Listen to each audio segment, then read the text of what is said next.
So children, in this video we are going to learn first the lesson Fire and Ice by Robert Frost.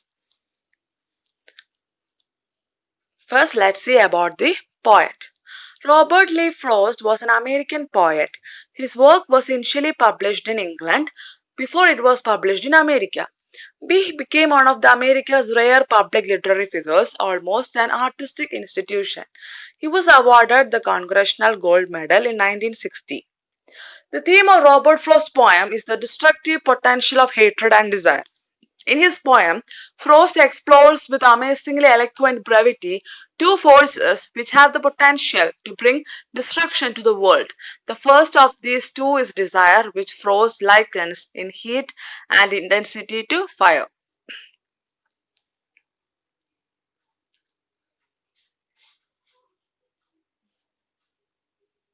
Fire and Ice is a strong symbolic poem where fire is used as the emotion of desire and ice, that of hatred. He has used the idea of people who have their own possible explanation for the end of the world. Some are of the opinion that fire alone can destroy each and every possibility of life on earth, while some think that if ice is also equally good to lead to the end of the world. Fire and Ice is a strong symbolic poem. So, children, you have to focus on that aspect. Both the components are compared with self destructing human emotions, desire and hatred. The poet is originally of the opinion that he has been very closely associated with the fiery desires and considers it capable of bringing human beings on the verge of destruction. Thus, he considers fire as more competent or destruction. But then he thinks that icy hatred is just as capable of ruining humans.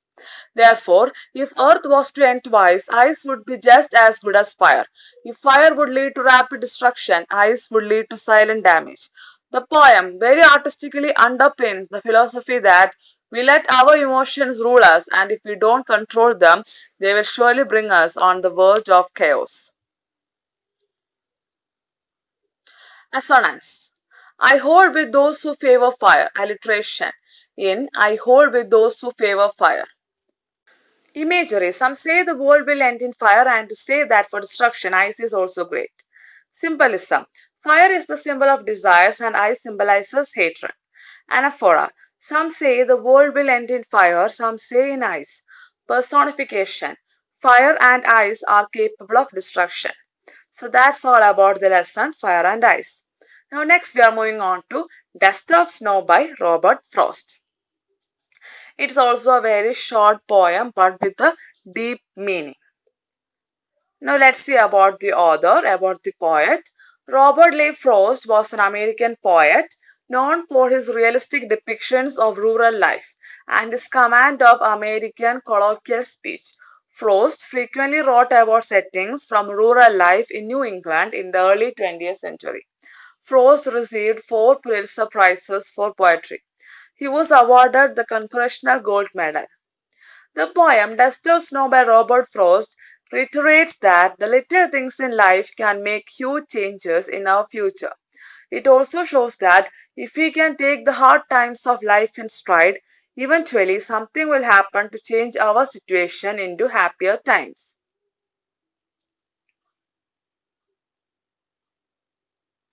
Summary. The poet is upset and is sitting under a hemlock tree.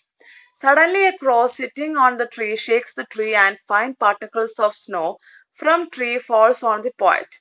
The soft and cold touch of snow changes the poet's mood from sad to happy. He starts feeling soothed and fresh. In this way, a simple moment proves to be very significant and saves the rest of the day of poet from being wasted and regret. The poet is upset in the beginning of the poem, but a small incident of falling of snow changes his mood totally. The poet feels relaxed and thankful to the nature for saving his day. That's all about the chapter. Next one, Nelson Mandela's Long Walk to Freedom. Nelson Rolihlahla Mandela. It's an autobiographical extract from the autobiography of Nelson Mandela. Nelson Mandela was a South African political leader, politician, revolutionary, and a philanthropist who played a key role in ending the apartheid regime of the 20th century. He served as the country's first black president from 1994 to 1999 and is considered one of the most significant figures of the 20th century. He was the winner of the 1993 Nobel Peace Prize. Long Walk to Freedom is the autobiography of former South African President Nelson Mandela, exploring themes of racial equality, political protest, and the ability of the human spirit to overcome great hardship. Long Walk to Freedom is considered one of the most acclaimed and important autobiographies of the late 20th century.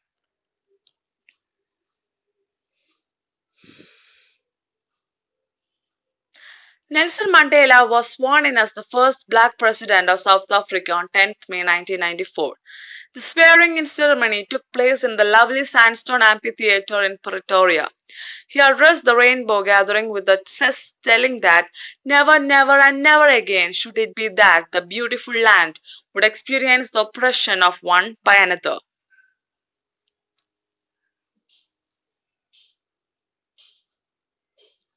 He wished that freedom in Africa should reign.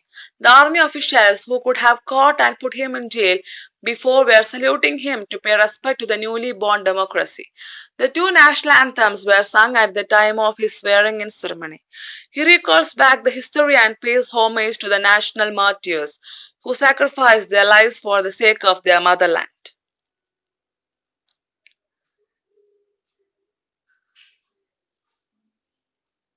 He wished that freedom in Africa should reign. So the freedom should remain. Okay. He tells that the martyrs were the men of extraordinary courage and wisdom and generosity. The country of South Africa is rich in minerals and germs, but the greatest wealth of a country is its people. He tells no one is born hating another person because of the color of his skin, or his background, or his religion. If people learn to hate, they can be taught to love too. He talks that man's goodness is a flame that can be hidden but never exhausted. He talks about the twin obligations, obligation towards his family and obligation towards his nation. While discharging his duties, he would found he was not free. Hence, he joined African National Congress and fought for the freedom of his country. He knew that the oppressor must be liberated just as surely as the oppressed. The oppressor and oppressed are alike are robbed of their humanity. So that's all about the chapter Long Walk to Freedom. Next chapter, A Triumph of Surgery by James Herriot. It's from your textbook Footprints Without Feet. Now let's look about the poet, about the author, James Herriot. James Alfred White, known by the pen name James Herriot, was a British veterinary surgeon and writer. He used his many years of experiences as a veterinary surgeon to write a series of books, each consisting of stories about animals and their owners. He is best known for these semi-autobiographical works, beginning with If Only They Could Talk in 1970, which spawned a series of movies and television series.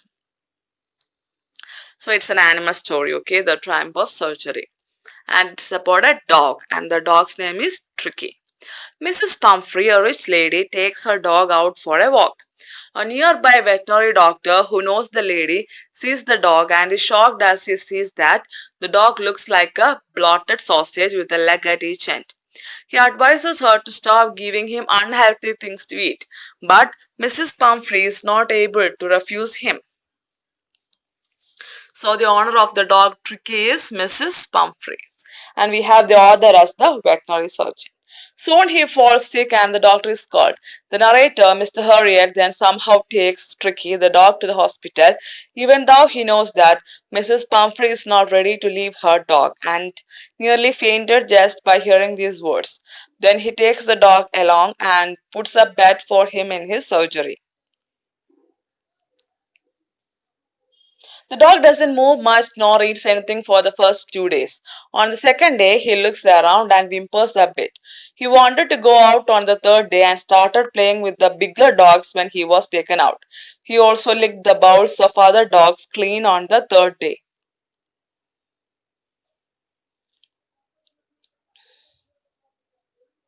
Then his condition started improving very fast. He started fighting for his meals with other dogs.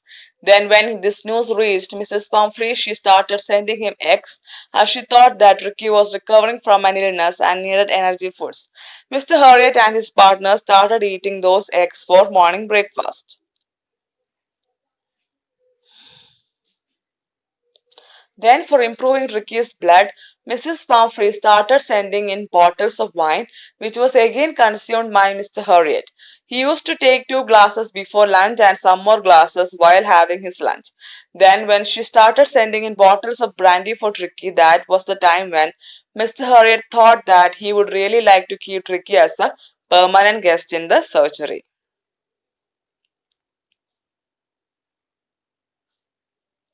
Mr. Harriet used to be really happy someday by having 2 extra eggs every morning, then having few glasses of wine in the afternoon and closing the day by having brandy at night. But then he took a wise decision and called up Mrs. Pumphrey, and she was really worried. As she was really worried, and on this side Ricky was ready to be taken back home.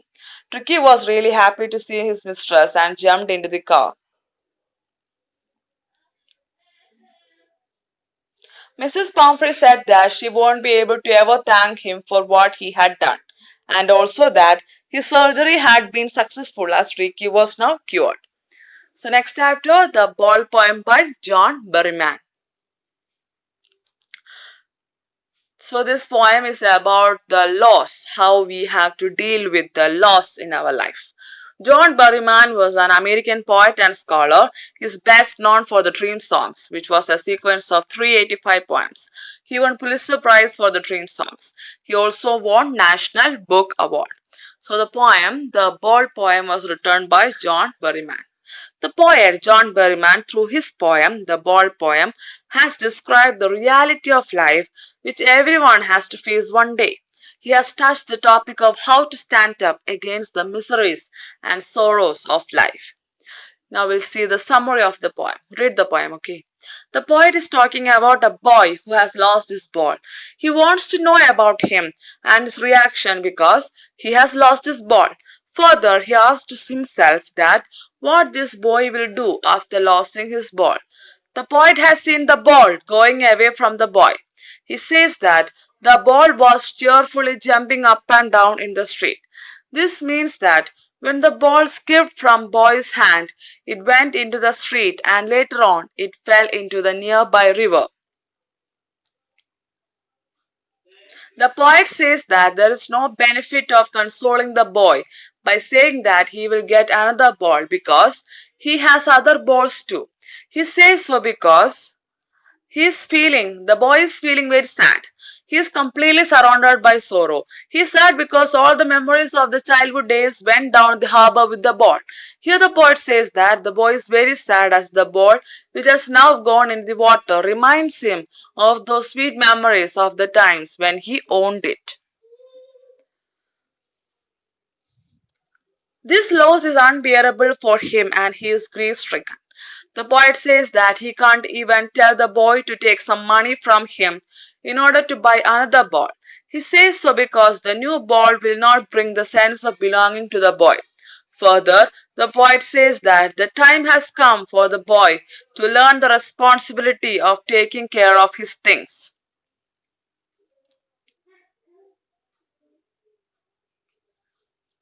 Here, the poet says that the boy has to learn that in this materialistic world, many of his belongings will be lost.